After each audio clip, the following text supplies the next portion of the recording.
Oi, pessoal, estamos aqui hoje estreando o IGTV do programa da Licença aqui no Instagram, com a coluna Por Onde Andam do Jornal da Licença. Para quem não conhece, vou contar um pouquinho da história para vocês do jornal. Esse projeto ele foi o primeiro projeto do da Licença, ele foi criado em 95 e em 99 o da Licença deixou de ser um projeto de extensão e passou a ser um programa de extensão com alguns projetos vinculados. E hoje fazem parte do núcleo permanente do programa da Licença o projeto do Jornal da Licença, os eventos em educação matemática e o caderno da Licença. Agora, em 2020, a equipe está repaginando o jornal. E aí alguns conteúdos vão começar a ser produzidos em outras mídias. Além dos textos já tradicionais, que a gente coloca em PDF, que a gente disponibiliza no site da Licença, a gente também vai começar a produzir vídeos como esse aqui, alguns áudios, podcasts, e de tempos em tempos todo esse material vai ser compilado naquele PDF tradicional que fica disponível lá no nosso site, www.dalicença.uf.br. Então, a coluna Por Onde Andam, que é essa que a gente está estreando hoje, é o seguinte: a gente chamou um ex-aluno do curso de licenciatura aqui da UF, em matemática, né? Para contar um pouco sobre a sua trajetória depois da graduação, o que ele tem estudado, onde ele tem trabalhado, quais foram as dificuldades que eles encontraram durante esse percurso, enfim. E hoje, para começar, a gente vai conversar com os ex-alunos Igor Guzzi e Danilo Farias, que são também professores voluntários do programa da Licença, assim como eu. Então, a gente trabalha no da Licença mesmo depois de ter se formado, né, de ter terminado a graduação. Eles vão tocar esse projeto aqui no Instagram junto comigo. E aí, para começar, vou pedir para eles se apresentarem, o Danilo e o Igor, e contarem um pouquinho sobre a trajetória acadêmica deles. Bom, pessoal, bom dia, boa tarde, boa noite, né? Não sei que horas vocês estão assistindo isso daí. Meu nome é Danilo Farias, eu entrei na UF, né, em 2011, no curso de licenciatura em matemática. Comecei a dar aula logo cedo, assim, acho que no terceiro período. E foi um momento difícil, assim, né? Porque, quer dizer, no geral, eu era muito novo, eu tinha 19 anos, então, assim, eu não estava bem preparado para assumir uma turma, eu acho. Mesmo mais velho, né? É difícil você estar preparado, assim, quando você sai da graduação, né? A perna dá aquela tremida e tal. Então, acho que, se não me engano, em 2015, eu entrei, né, no PIBID, que é o Programa Institucional de Bolsas de Iniciação à Docência, né? O projeto de matemática da UF. Eu era sob orientação do professor Vanderlei Moura Rezende, que também é o nosso coordenador aqui do programa, né? Abraço para ele. Por volta dessa época eu também comecei a contribuir com o programa, né? A ficar lá na sala, participar dos eventos e ajudar um pouco, né?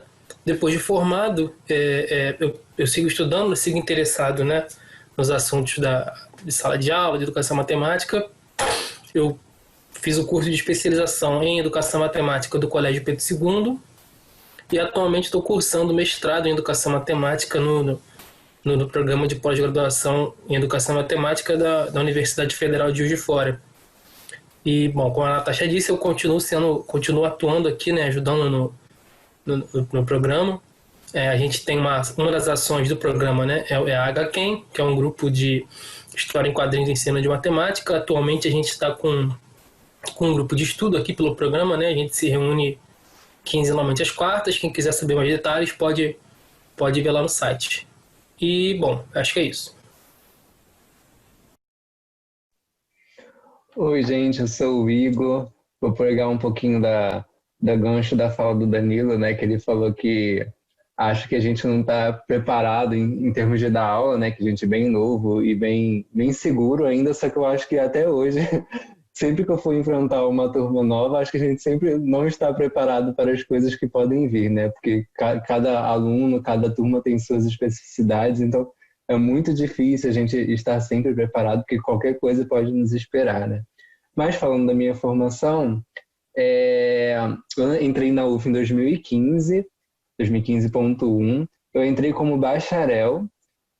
Fui trocar para licenciatura em 2016.1, só que eu entrei com bacharel, mais uma questão de, eu não sei porquê na minha cabeça, eu pensei que era mais fácil entrar para bacharel do que para licenciatura, mas o meu objetivo inicial era licenciatura mesmo, então eu já ia cursando as matérias de licenciatura mesmo tendo entrado como bacharel. E E eu já tinha na minha cabeça que era isso que eu queria, né? Ser professor de matemática, apesar de eu ter vindo de uma escola técnica com toda uma questão de, faça engenharia, porque engenharia vai dar mais dinheiro, ser professor não. Mas na minha concepção, eu já construí na minha cabeça que eu queria ser professor, independente do que as pessoas me falavam, e isso acabou se reforçando durante a graduação. Quando foi em 2017, eu fui bolsista do LABEM, que é um dos projetos de extensão que tem na UF, e aí eu tive um contato melhor com essas questões de ensino, com essas questões de evento, formação continuada, e em 2018 eu fui bolsista do Dá Licença. E aí aquele contato inicial que eu tive e eu já gostava se tornou muito mais amplo por causa da extensão que o programa da licença tinha com o público e principalmente com esse foco na formação continuada. Então eu sempre falo que essas bolsas, né, o PIBID também, infelizmente eu não tive oportunidade de participar, mas acho que isso tudo contribui e fortifica muito o nosso ideal do querer ser professor, porque normalmente são as coisas que nos colocam em contato ou com a nossa prática, no caso do PIBID, ou em contato com a população, né, com as pessoas que já estão exercendo a profissão. Então, assim, para mim, isso foram coisas que me fizeram ter certeza do que eu queria. E aí eu me formei em 2018.2. Há quem diga que super certinho e super atípico, né, porque foram em 4 anos. Sempre falo também que às vezes eu até me arrependo um pouco de ter sido tão rápido, tá no tempo correto, né? De ser nesse tempo correto, porque eu acho que eu poderia ter aproveitado mais algumas outras questões, né? Participado de mais projetos, mas acho que tudo acontece no tempo que tem que acontecer mesmo. E aí, depois de formado, fiquei um ano de molho, digamos assim, dando aula em pré-vestibular social e aulas particulares. E em 2020, né, no início do ano, eu ingressei no mestrado na UFRJ e passei no processo seletivo para ser professor do CEDERJ, né, do pré-vestibular social do CEDERJ, que é onde eu atuo atualmente. Perfeito, meninas, muito obrigada pela apresentação, né? Quais foram as dificuldades e as angústias que vocês tinham quando terminaram a faculdade? Quer dizer, vocês já começaram a responder um pouco isso, né? Mas assim, quando terminou, e agora? Para onde é que eu vou? Vocês sentiram isso? Quais foram as dificuldades que vocês encontraram em questão de mercado de trabalho? Ou até mesmo para dar seguimento para a carreira acadêmica de vocês? Vou puxar agora, Danilo, para a gente vai revezando, certo? Assim, eu acho que a gente já... Quando eu entrei na graduação, eu já estava um pouquinho assim, a licenciatura... Primeiro que eu entrei no bacharel, mesmo que eu não pretendesse seguir, eu já tinha um pouquinho daquele estigma de, gente, o bacharel vai fazer o quê pós-formado e o licenciando para o quê pós-formado para além de ser professor, né? E aí, durante a graduação, definido que eu queria ser professor, eu também vi que ser professor ou ser formado em licenciatura não precisava parar ali, né? Você podia prosseguir com estudos, se tornar um pesquisador na área de ensino e qualquer outra coisa do gênero. Porém, mesmo assim, quando a gente se forma, bate o desespero, porque você está se formando e você sabe como que é o mercado de trabalho, você precisa de um trabalho para poder sustentar, ter uma renda e você fica perdido. Às vezes você também, além dessa questão do não ter um emprego ou não estar alocado ainda em alguma escola, né, no caso do professor, tem a questão também do preparo, né? Estou preparado para isso? Tenho capacidade para entrar em sala de aula? O que vai acontecer quando eu entrar em sala de aula? Que é um pouquinho, né, do que o Danilo já tinha falado antes. Então, acho que tudo isso bateu. Tipo, o que farei agora? Como agir daqui para frente? Saio tacando currículo, vejo se consigo que alguma escola me contrate e mesmo assim, eu tenho experiência, vou ter aptidão, vou conseguir a partir do momento que eu estiver atuando, né? Como que eu vou agir dentro de sala de aula? Eu acho que esse medo é muito difícil fugir, né? Dessa linha. Acho que todo mundo passa por isso um pouquinho. O que eu vou fazer agora? E entra o desespero. Eu ainda tinha na minha mente que eu pretendia, né? Pretendia prosseguir com os estudos. Então, eu já sabia que eu queria fazer mestrado, já sabia que eu queria doutorado, só que simultaneamente, já visando um pouquinho dos objetivos que eu tenho, e mais à frente a gente vai entrar um pouquinho nesse sentido, eu acho que mesmo que a gente queira, vou fazer um mestrado, ainda assim a gente quer pelo menos estar trabalhando durante esse tempo para poder ganhando experiência em sala de aula, vendo como realmente as coisas funcionam na prática. Porque uma coisa são as teorias e as pessoas falarem para a gente, e outra coisa é você estar lá na frente assumindo uma turma e tendo todas as questões das responsabilidades, né? Mas acho que foi mais nesse sentido mesmo, no impacto do que eu vou fazer agora, estou preparado para isso. Vou deixar o Danilo falar agora, senão eu falo demais. Eu acho que o Igor cobriu muito bem já, assim. Eu acho que a primeira preocupação minha era de ordem material mesmo, né? Quer dizer, se você considerar o momento que a gente está vivendo, né, o momento econômico do país, em comparação com o começo da década, está muito mais complicado, né, de trabalho mesmo, né? A rede particular em crise, a rede pública não tá contratando, né? Os concursos estão escassos. Então fica essa preocupação e uma certa angústia, porque, né, a gente fica maturando um monte de coisa durante o tempo da graduação, né? Por exemplo, eu coloquei aqui que eu fui bolsista do PIBID, e durante esse tempo a gente fez um monte de coisa, né? Estudou metodologias alternativas enfim, jogos e quadrinhos, e aí você fica com com esse arsenal, né? Mas você não tem onde colocar, porque você não tem aula, não tem turma, não tem escola. Então, nesse sentido, foi complicado, assim. A minha experiência foi parecida com a do Igor, né? E foi engraçado porque durante o tempo da minha graduação, que eu estava estudando ainda, era mais fácil conseguir emprego. Depois que eu formei, parece que secou, assim. Eu também passei uma espécie de ano sabático, assim, correndo atrás para dar aula particular e correndo atrás de escola e cumprindo ali com licença maternidade de alguns colegas e tal, mas só ano passado mesmo que eu fui conseguir me estabelecer, né, com um pouco mais de estabilidade. Então, assim, é um momento difícil, né? Não dá para negar que o momento é um pouco complicado. Mas é isso, né? A gente tem que correr atrás, não tem muito jeito. É complicado mesmo. Então, aproveitando que vocês dois falaram que estão dentro de programas de mestrado, né? Estão começando o curso de mestrado, queria saber um pouquinho sobre a área de pesquisa de vocês. Qual a área que vocês pretendem atuar, tanto no mestrado quanto depois?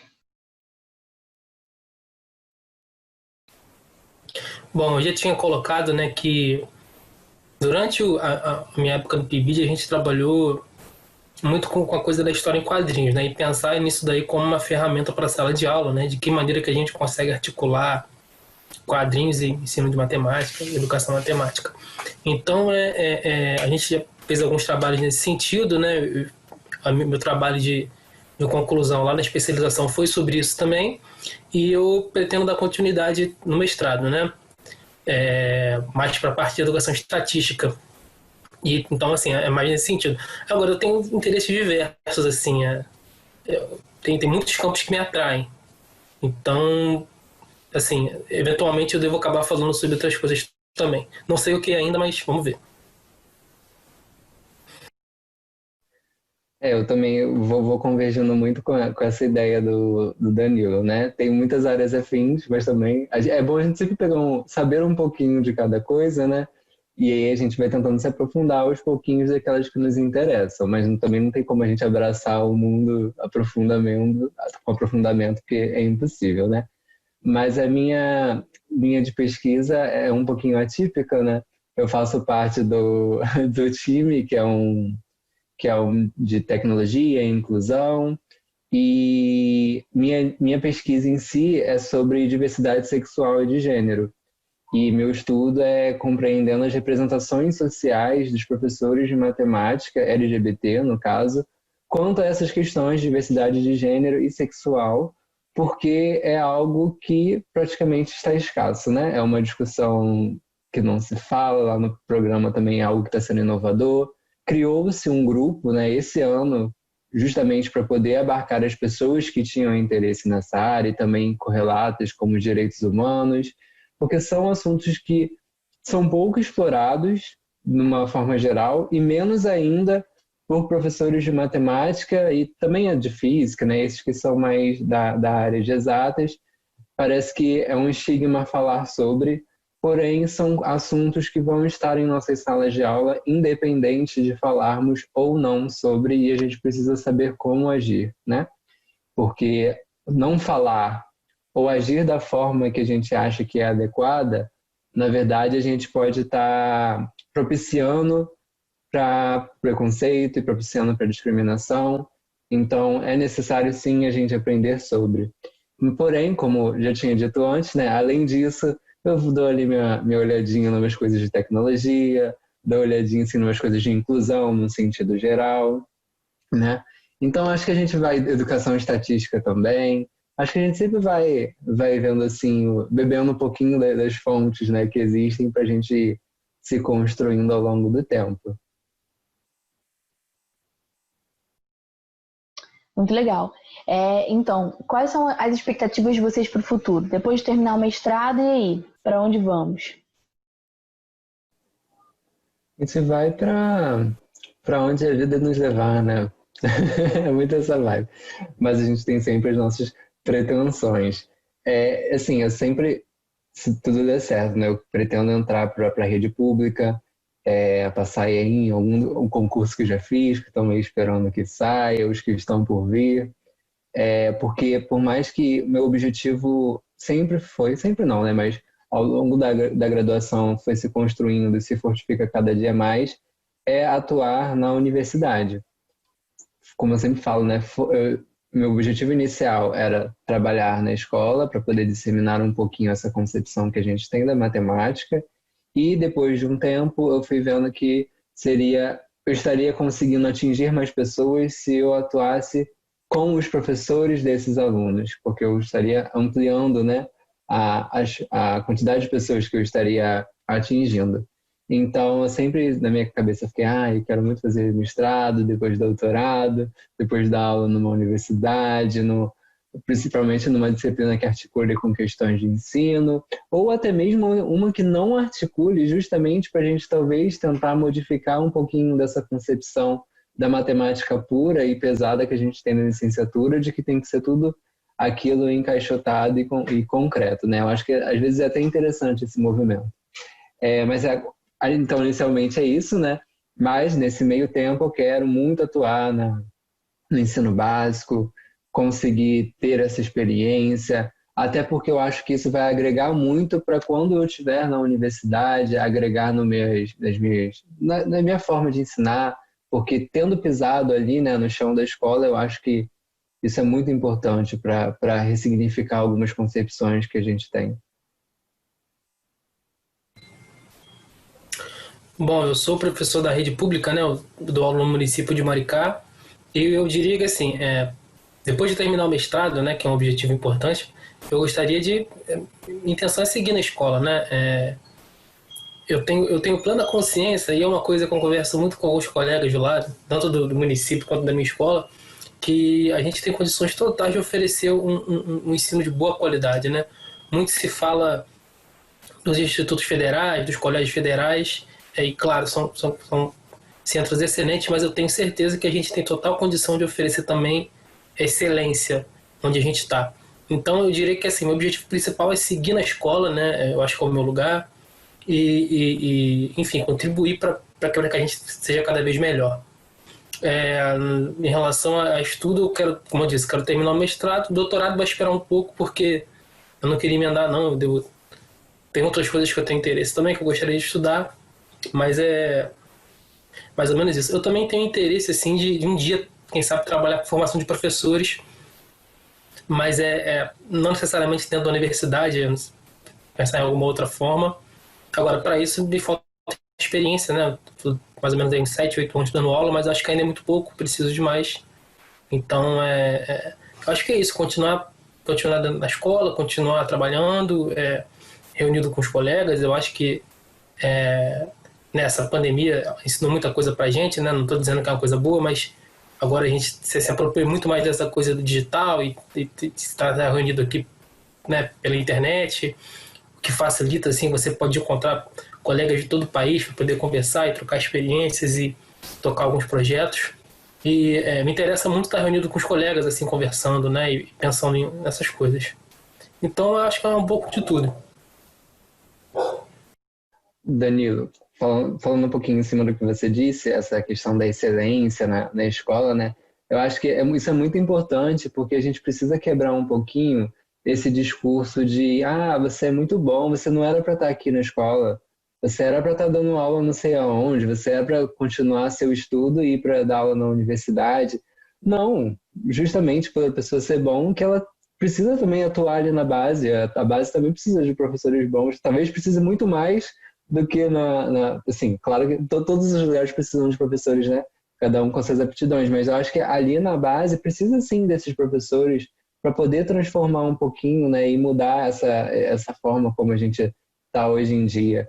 Então, assim, por mais que a minha pretensão, eu sempre falo, por mais que a minha pretensão seja foco na universidade, mas é toda uma concepção de formação de professores e tudo mais, eu super acho que se a pessoa quer e acha e ela ela pensa que isso é o ideal dela, sim, vai com tudo. Eu acho que, inclusive, escola municipal, essas que são menos referenciadas, escolas estaduais, não necessariamente federais, não precisa ser, sei lá, um Pedro II, um Cefet, essas escolinhas assim da esquina do estado e dar nome para a escola e fazer com que os alunos ali cresçam e mudar um pouquinho, né, essa visão das pessoas. Então, eu acho super, super lindo essas coisas assim.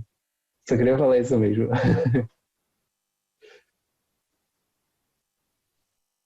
Aproveitando que o Danilo falou sobre a questão da pandemia, queria fazer uma última pergunta então para vocês. Como que tem sido nesse momento de isolamento social estar em sala de aula com os alunos de vocês? Como que está essa relação? Vocês acham que está havendo aprendizado ou não? Queria que vocês contassem um pouquinho sobre a experiência de vocês nesse momento. Olha, tá complicado, assim, a gente, o município lá passou um tempo, assim, estudando a situação, né, eu acho que isso foi importante, ao invés de atropelar um pouco, né, é um momento absolutamente ímpar, né, não tem ninguém vivo que tenha vivido isso antes, eu acho. Agora, tem sido complicado, né, eu acho que, assim, o fator complicador mais grave aí é a dificuldade dos alunos de acessarem a internet, né, esse acesso, quer dizer, lá na minha escola tem casos de famílias que não têm acesso nenhum, ou então famílias que têm um smartphone para poder dividir para 3 filhos com um pacote de dados limitado. Então, assim, o que poderia ser uma oportunidade da gente oferecer, da gente ter uma abordagem nova, né? Tem um número, né, sem fim aí de recursos hoje na internet, de objetos de aprendizagem, né, que a gente poderia utilizar. Só que essa dificuldade no acesso, né, isso aí dificulta muito. A gente não, no meu caso, por exemplo, a gente não consegue ter um momento como esse, né? A gente está aqui conversando e tal. Então é tudo feito com muito. É uma situação de contingência mesmo, né? A gente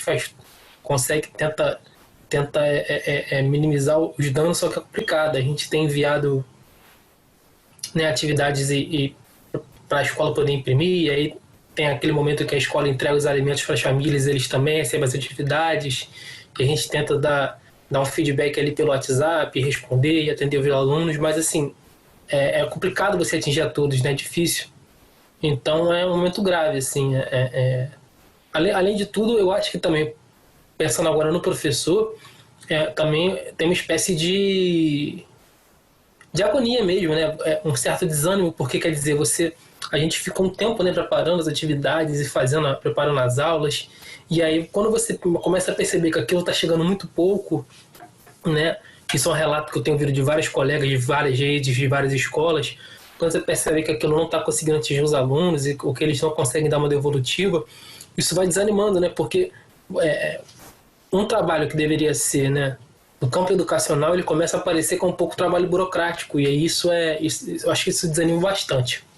Mas vamos torcer, né, para que a gente consiga retornar aí a nova normalidade, né, o mais rápido possível.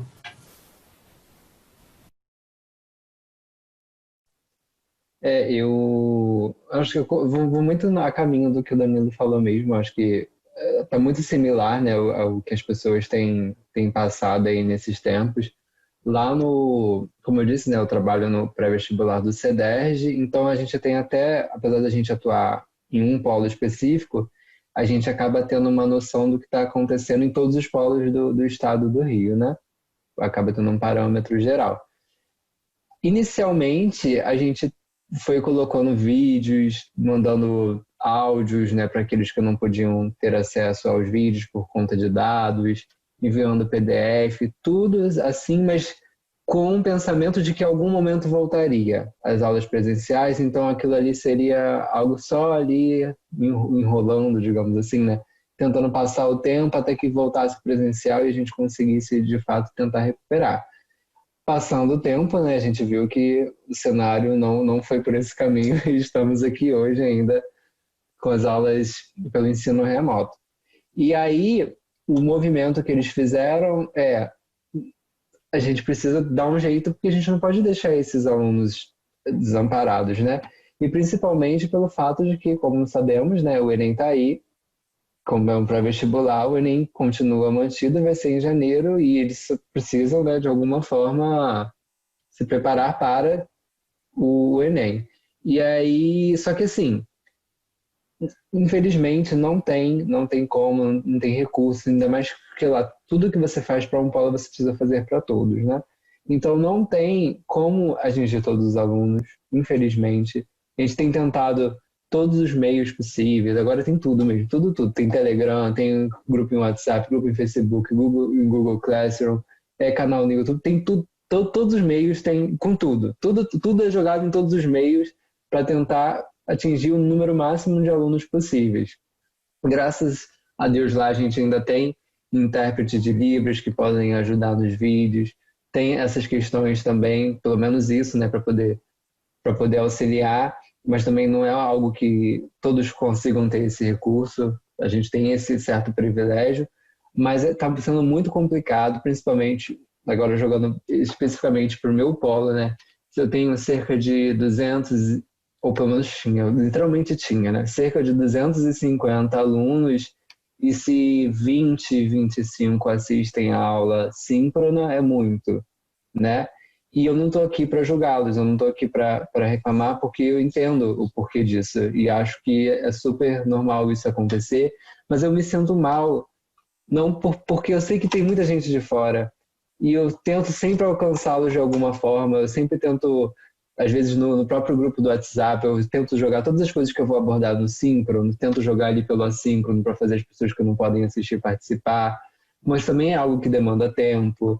Se uma pessoa, por exemplo, que está com carga em 3 escolas, como que faz algo assim? Na verdade, o nosso trabalho já meio que dobrou, a gente já está tendo uma carga horária dobrada. Imagina para quem atua em vários lugares ao mesmo tempo. Então, assim, está sendo tudo muito complicado, a gente está em processo de adaptação. Infelizmente, é muito difícil conseguir englobar todo mundo, todos os alunos dentro desse cenário. Algo, a gente já tentou pensar na intenção, né, de entregar realmente apostilas na casa dos alunos, para aqueles que não têm. Só que ainda se torna, aí como é o estado inteiro, já se torna ainda mais uma complicação, entendeu? Além de recurso para fazer isso, porque, né? Exige, no caso, para poder jogar em todos os polos, é muito complicado, mas a gente tem que ir tentando viver, né? A gente vai tentando contornar das formas que a gente consegue, infelizmente a gente não pode fazer tudo, então a gente vai dando o nosso melhor e o que é alcançável para a gente, porque também se a gente tentar abraçar tudo a ponto de ultrapassar os limites, né, do que a gente aguenta, pode ser prejudicial para a gente também. Então a gente precisa respeitar o nosso limite e os limites dos alunos, né? Perfeito, meninos. Muito bom. Vocês querem deixar alguma mensagem final para o pessoal que está terminando a graduação, que vai enfrentar esse mercado de trabalho que vocês vêm enfrentando? Alguma última mensagem aí de apoio?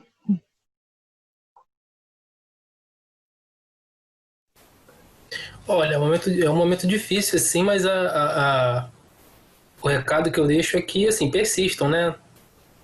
É aquele negócio, né? Cabeça fria e coração quente. Você não tá fácil, mas não tem muita outra saída, a gente tem que continuar lutando, né? E, bom, se a gente puder ajudar, dar licença é um espaço justamente para que os professores de matemática consigam, né, continuar estudando, continuar no processo de formação continuada. Então, eu acho que o programa aqui tá disponível, né, para ajudar no que for possível. Né, vocês podem contar com a gente. Isso mesmo, eu acho que assim, ser professor é algo difícil. E a gente já entra na graduação com as pessoas nos falando isso e nos dizendo para, muitas vezes, né, não seguir esse caminho. Só que a gente entra já justamente porque a gente quer. E eu acho que se a gente quer, a gente precisa correr atrás, vão ter problemas, vão ter obstáculos. Mas às vezes eu penso, eu sempre falo isso com os meus alunos, né? Falo, gente, assim, tentando animá-los de alguma forma. Eu falo, gente, ó, tá muito difícil, cheio de obstáculos, não sei o quê. Mas quando você tiver conseguido e você olhar para trás, olha o quão gratificante vai ser. Porque você vai falar, caraca, eu consegui passar por isso tudo, eu consegui passar por todos esses obstáculos que tinham na minha vida. Vai ter um monte de gente falando o contrário, um monte de gente para te falar, não, não vai por aí, não sei o quê, mas você tem que seguir o que você acredita que é o certo, conversar também com as pessoas, pessoas que de fato você confie, que você acredite que vão te dar conselhos bons, né? Isso me ajudou muito durante a graduação, conversar com alguns professores que seguiram um caminho parecido com o que eu pretendia seguir. Então, eu acho que é isso. É o famoso que não desistam, como o Danilo falou, a gente está para ir, para se precisar de alguma coisa. O programa da licença tem essa finalidade. E é isso, vamos aí se encaminhando para que a gente volte, né, aos tempos antigos, aos tempos normais, que não vão ser mais os mesmos, porque depois de ter passado por isso tudo, muita coisa vai mudar, inclusive na nossa prática e na nossa concepção sobre as coisas. Mas vamos indo, bebam água e não saiam de casa, por favor. Tá bom? Meninos, muito obrigada por todas as experiências que vocês compartilharam com a gente. Eu acho que o Dá Licença é isso, né? É um projeto que integra pesquisa, ensino, extensão, mas acima de tudo é um espaço de diálogo, de troca de experiências e está aberto para esse tipo de conversa, né? Do professor, para eventos, além das publicações científicas do caderno, enfim, mas é um espaço aberto ao público para a gente ter essa troca, né? E eu acho isso muito importante, principalmente na nossa profissão, para que a gente continue construindo uma educação de qualidade, como vocês falaram, né? Uma educação de excelência, não importa onde a gente esteja atuando, em qual nível de ensino. Então é isso, a gente agradece a participação de vocês. Vamos continuar, né, com esse projeto e eu acho que vai ser muito legal. Mais um espaço que o Dá Licença vai estar ocupando para a gente estar falando sobre educação matemática. É isso, muito obrigada para você que está assistindo a gente. Um beijo e até a próxima coluna do Jornal da Licença aqui no Instagram. Até mais, tchau, tchau.